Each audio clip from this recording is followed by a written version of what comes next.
Notre espèce a toujours été fascinée par les étoiles.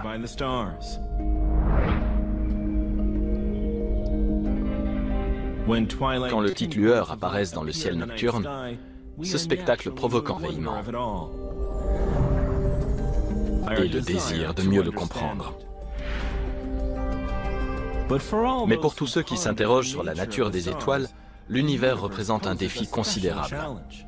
Comment pourrait-on espérer comprendre ce qu'on ne peut pas toucher?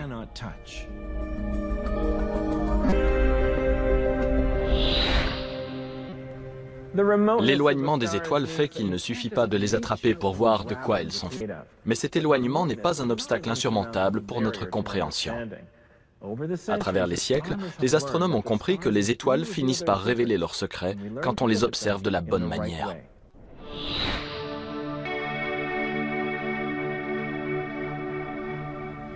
Au départ, les penseurs de l'Antiquité comparent les étoiles avec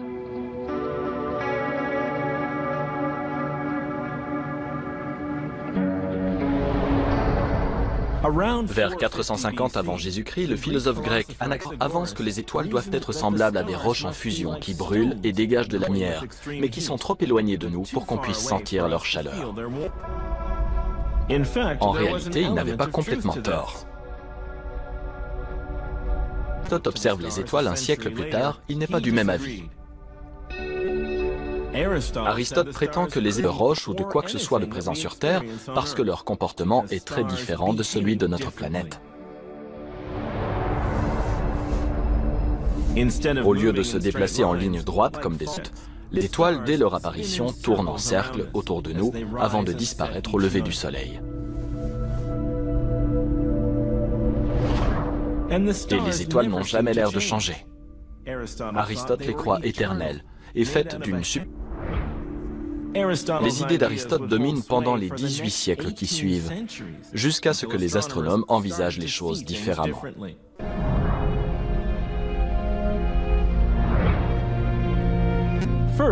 Tout d'abord, ils comprennent que les étoiles ne tournent finalement pas en rond. C'est nous qui tournons, ou plutôt notre planète, qui suit également une orbite incurvée. Plus tard, en 1572, une nouvelle étoile très brillante fait son apparition dans la constellation de Cassiopée. Pendant un temps, elle éclipse toutes les étoiles du ciel nocturne. Après de nombreux mois, elle finit par s'éteindre progressivement avant de disparaître. Aujourd'hui, on sait que cet intrus céleste n'était autre qu'une supernova. La fin explosive d'une étoile gigantesque. Les rêves observés dans une vaste bulle qui flotte dans l'espace à plus de 8000 années-lumière. Mais ce qui intéresse vraiment les astronomes de l'époque, c'est que la supernova est une preuve que même les étoiles peuvent parfois changer. Et puis le télescope est arrivé. Cet appareil révèle en agrandissant l'image des objets lointains. À travers le télescope, les planètes ne sont plus de simples points dans le ciel, mais de véritables ondes à part entière.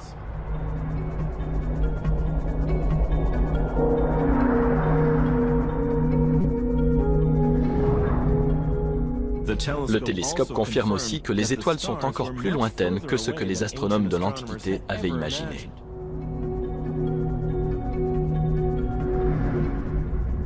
C'est loin d'ailleurs pour être des versions lointaines de notre Soleil.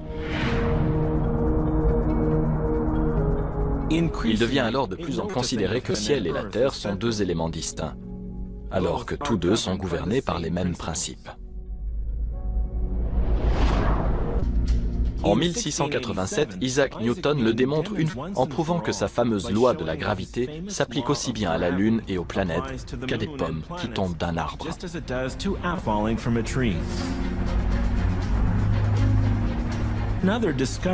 Mais c'est une autre découverte de Newton qui permettra plus tard aux astronomes d'apprendre. Dans son traité d'optique publié en 1704, Newton montre comme la lumière blanche n'est en fait qu'une combinaison de toutes les autres couleurs. À l'aide d'un prisme de verre, on peut séparer ces couleurs pour former un spectre semblable à un arc-en-ciel. Newton explique ainsi le fonctionnement des arcs-en-ciel. Mais il faut attendre 1802 pour qu'un chimiste anglais du nom de William Wollaston fasse passer le spectre à l'étape supérieure. Wollaston améliore la séparation des différentes couleurs de la lumière en faisant d'abord passer la lumière du Soleil qu'elle ne traverse le prisme. Il remarque alors que le spectre du Soleil contient quelques fines lignes sombres. Wollaston pense que les lignes sont des bordures qui séparent les différentes couleurs. En réalité, ce n'est que la partie émergée de l'iceberg. En 1814, un fabricant d'instruments allemand du nom de Joseph Fraunhofer invente un appareil pour mesurer la lumière à travers différents types de verres. Quand il l'utilise avec la lumière du Soleil, c'est les mêmes lignes sombres que Wollaston avait vues sur le spectre, mais des centaines d'autres.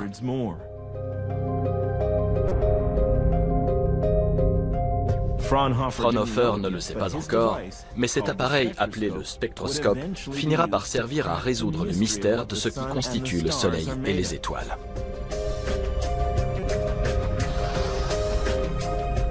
Mais il faudra d'abord attendre que quelqu'un sache déchiffrer le message caché dans ces lignes pour faire de ce code barre.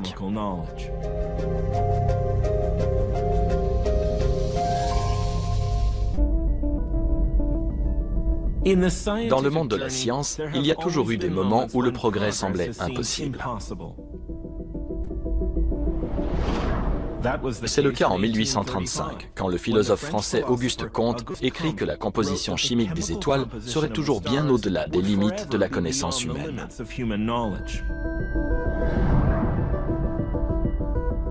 Comte part du principe que les scientifiques doivent se rendre sur les étoiles pour apprendre de quoi elles sont faites. Mais grâce à l'invention du spectroscope, on ne tarderait pas à montrer qu'il avait tort. Le spectroscope disperse la lumière pour former un spectre de couleurs, du rouge au violet. Il montre aussi que le spectre du Soleil est criblé de fines lignes sombres. La lumière est une onde, ces lignes marquent des longueurs d'onde particulières où l'énergie du Soleil a disparu.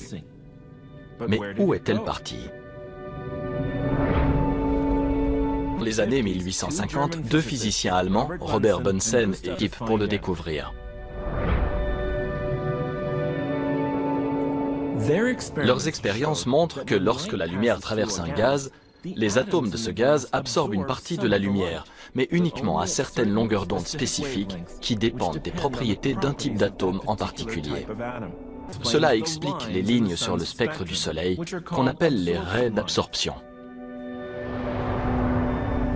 Kirchhoff et Bunsen se rendent compte que les raies fonctionnent comme une empreinte chimique parce qu'elles révèlent quels gaz sont présents dans l'atmosphère du Soleil. Mais ce n'est que la moitié de l'histoire. Quand les atomes sont chargés de la bonne manière, ils peuvent aussi émettre de la lumière. Cela crée un spectre de raies très lumineuses qu'on appelle des raies qui sont les homologues des raies sombres d'absorption. Pour les astronomes, toutes ces raies spectrales, qu'elles soient sombres ou lumineuses, révèlent un lien entre la Terre et le ciel. Dans un laboratoire, on peut mesurer les spectres de gaz ou de flammes en utilisant des matériaux connus. Ensuite, il suffit de comparer ces résultats avec les spectres du Soleil et des étoiles. Pour la première fois, on a un aperçu de la composition chimique de l'univers. En 1862, l'astronome anglais William Huggins est un des premiers à attacher un spectroscope à son télescope pour explorer le ciel d'une nouvelle manière. Il est très vite rejoint par sa femme et collaboratrice scientifique, Margaret. Aux abords de Londres, les Huggins relèvent le spectre de nombreuses étoiles et autres objets célestes.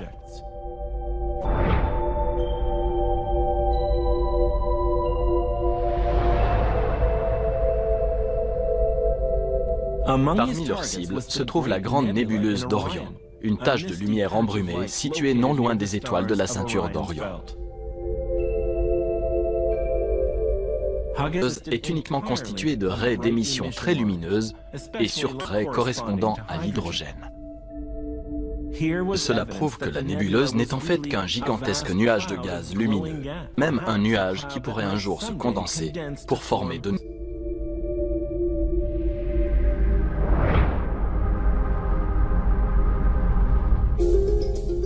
En 1864, Huggins observe un spectroscope vers la nébuleuse de l'œil de chat, une masse de gaz en expansion issue de l'explosion d'une étoile mourante.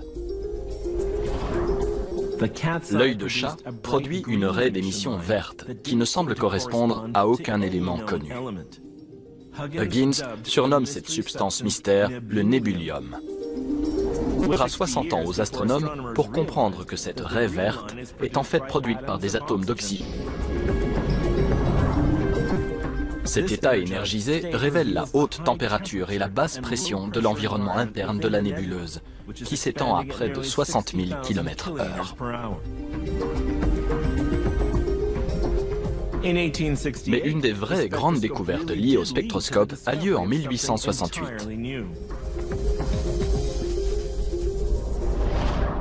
En août de la même année, un astronome français du nom de Jules Janssen utilise un spectroscope. Janssen espère isoler la lumière d'une protubérance solaire, un ruban brillant de gaz ionisé suspendu au puissant champ magnétique du Soleil. En temps normal, les protubérances sont invisibles parce que la surface du Soleil est trop brillante. Mais lors d'une éclipse totale, les plus grandes protubérances sur le tour du Soleil sont immédiatement visibles à l'œil nu. Et quand Janssen dirige son spectroscope dans leur direction, il voit des raies d'émission qu'il n'a jamais vues. En fait, elles ne correspondent à aucun gaz connu. Janssen découvre rapidement que les mêmes raies d'émission peuvent être observées sur le spectre du Soleil, sans même qu'une éclipse soit nécessaire. Au même moment, en Angleterre, un astronome du nom de Norman Lockyer ouvre la démission. Tout comme Janssen, Lockyer admet que ces raies sont produites par un élément en commun. Il lui donne le nom d'hélium, en référence au dieu grec du Soleil. Il faut attendre 27 ans de plus pour que l'existence de l'hélium soit enfin confirmée en laboratoire. Mais cette découverte sur le Soleil rend Janssen et Lockyer célèbres. Lockyer devient même le rédacteur fondateur de la revue scientifique Nature.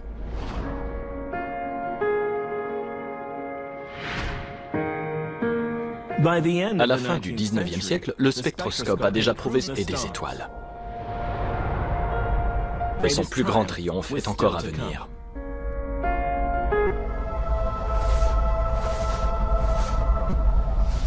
En 1925, la quête pour comprendre de quoi sont faites semble être revenue à son point de départ. 24 siècles plus tôt, Anaxagore avait une roche en fusion. Maintenant, le spectroscope suggère la même idée. En le dirigeant vers le Soleil et d'autres étoiles plus lointaines, spectrales qui correspondent au sodium, au calcium, au magnésium, au fer et à bien d'autres éléments qu'on trouve communément dans les mers. C'est ce qui persuade l'astronome américain Henry North terrestre est échauffé à la même température que celle du Soleil, alors elle a le même spectre que le Soleil.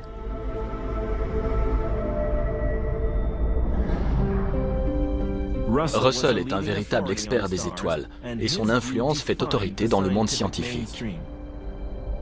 Mais son univers tout entier est sur le point d'être bu. Les bases de ce changement sont établies quelques années auparavant par un groupe de femmes remarquables qui travaillent à l'observatoire de l'université de Cambridge, dans le Massachusetts. Avant l'avènement des ordinateurs, le directeur de l'observatoire, E.E. Pickering, doit traiter une énorme quantité de données qui lui viennent des cieux. Le développement conjoint de la photographie et de la spectroscopie a permis de capturer et d'enregistrer sur des plaques photographiques les spectres de dizaines de milliers d'étoiles. Pickering ne peut pas gérer toutes ces données tout seul. Mais son budget ne lui permet pas d'engager une armée d'astronomes. C'est pour ça qu'en 1881, il engage sa gouvernante, Williamina Fleming. Fleming a été professeur en Écosse et maîtrise rapidement l'art de cataloguer des étoiles selon leur raie spectrale. Elle invente son propre système de classification et examine elle-même plus de 10 000 étoiles et plaques photographiques. Pickering de responsable. En 30 ans, ces femmes posent à elles seules de l'astrophysique moderne.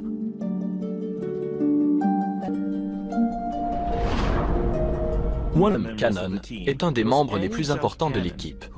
Elle arrive à l'observatoire en 1896. Elle gagne peu à peu de l'expérience et devient vraiment prolifique dans sa classification des étoiles. Elle peut cataloguer jusqu'à 3 étoiles par minute. On estime qu'elle a classifié environ 500 000 étoiles individuelles dans toute sa vie, plus que n'importe qui dans l'histoire.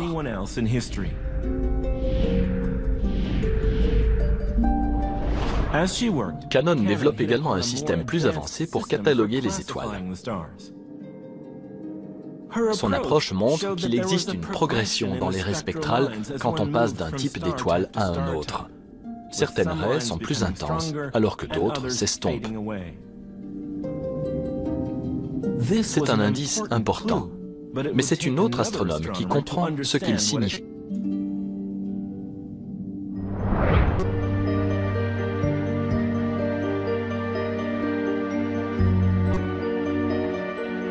Cecilia Payne a grandi en Angleterre. Elle a toujours été fascinée par la science des étoiles. En revanche, elle comporte une unité pour les femmes sont pour ainsi dire non existantes dans le monde de l'astronomie. En 1923, elle arrive à l'observatoire de l'université de Harvard pour rejoindre un tout nouveau programme éducatif. En travaillant sur les données de Cannon, Payne commence à comprendre la physique cachée derrière le système de classification. Elle comprend que le spectre n'est en fait qu'une manière de mesurer la température d'une étoile. Les étoiles à différentes températures ont des atomes énergisés de différents éléments et de différentes manières, ce qui donne un ensemble unique de raies spectrales. Mais l'analyse de Payne montre aussi que l'élément dominant de la plupart des étoiles semble être l'hydrogène. En 1925, Payne résume ses découvertes dans sa thèse. Mais quand Henry Norris Russell que sa conclusion sur l'hydrogène doit être erronée, Payne donc une ligne à sa thèse pour décréditer sa plus grande découverte. Il montre que c'est lui qui avait tort, et il admet son erreur. L'incroyable vision de Cecilia Payne était correcte. De nos jours, les astronomes savent que l'hydrogène est l'élément le plus abondant dans les étoiles, et derrière cette fascinante histoire scientifique.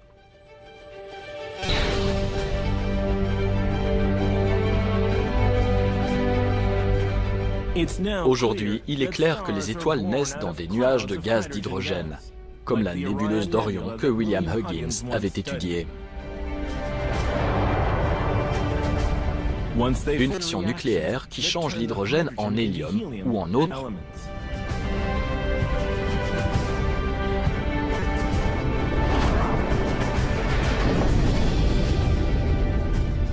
Après quelque temps, les étoiles meurent et les éléments qu'elles ont créés sont relâchés dans l'espace, comme dans la nébuleuse de l'œil de chat.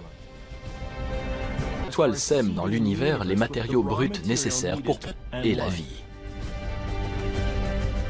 C'est le plus grand secret que le spectroscope ait jamais révélé. Un secret percé en plus d'un siècle et demi par une succession d'hommes et de femmes remarquables. Grâce à eux, on sait aujourd'hui de quoi sont faites les étoiles. Et d'une certaine façon, ils nous ont aussi appris que nous étions faits d'étoiles.